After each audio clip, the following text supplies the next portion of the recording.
அண்மை செய்தியை பார்த்து வருகிறோம். மாணவி பாலியல் வன்கொடுமை சம்பவத்தில் கைது செய்யப்பட்ட ஞானசேகரன் குறித்து பாஜக மாநில தலைவர் அண்ணாமலை அதிர்ச்சி தகவல் ஒன்றை வெளியிட்டிருக்கிறார். அண்மை செய்தியாக பார்த்து வருகிறோம். கூடுதல் விவரங்களோடு இணைகிறார் எமது செய்தியாளர் லதா. லதா, வணக்கம். விரிவான விவரங்களை வழங்கலாம். வணக்கம்.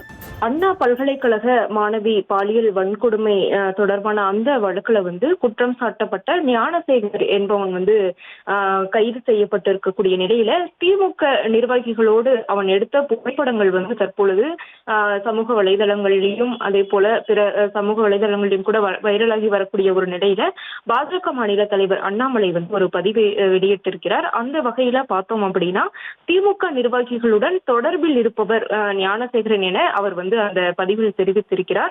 அரசியல் அழுத்தம் காரணமாக ஞானசேகரன் மீதான வழக்குகள் புறம் தள்ளப்பட்டதாக அவர் குற்றச்சாட்டுகளை முன்வைத்து இருக்கிறார். ஞானசேகரன் பார்த்தோம் அப்படின்னா கடந்த காலங்களிலேயே அவன் மீது நிறைய புகார்கள் இருந்திருப்பதாகவும் அவன் ஒரு ஹெச்எஸ், அதாவது சரித்திர பதிவேடு குற்றவாளியாக இருந்த ஒரு நிலையில அவன் மீதான அந்த வழக்குகள் அரசியல் அழுத்தம் காரணமாக சரியாக விசாரிக்கப்படவில்லை என்றும் அந்த பதிவுல குற்றச்சாட்டுகளை முன்வைத்திருக்கிறார். மேலும் இந்த மாதிரி நிறைய குற்றங்கள் செய்த ஒரு சரித்திர பதிவேடு குற்றவாளி என்றால் தொடர்ந்து காவல்துறையினர் கண்காணிப்பிலே அவன் இருக்க வேண்டும். ஆனால் இவன் மீது அந்த காவல்துறை கண்காணிப்பு என்பது சரியாக இல்லை என்றும் கூட அவர் அந்த பதிவுல குற்றச்சாட்டுகளை முன்வைத்து இருக்கிறார்.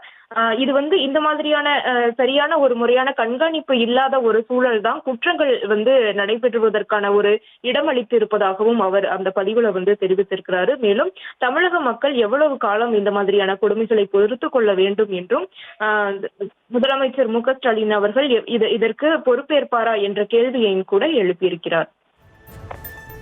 விவரங்களுக்கு நன்றி லதா.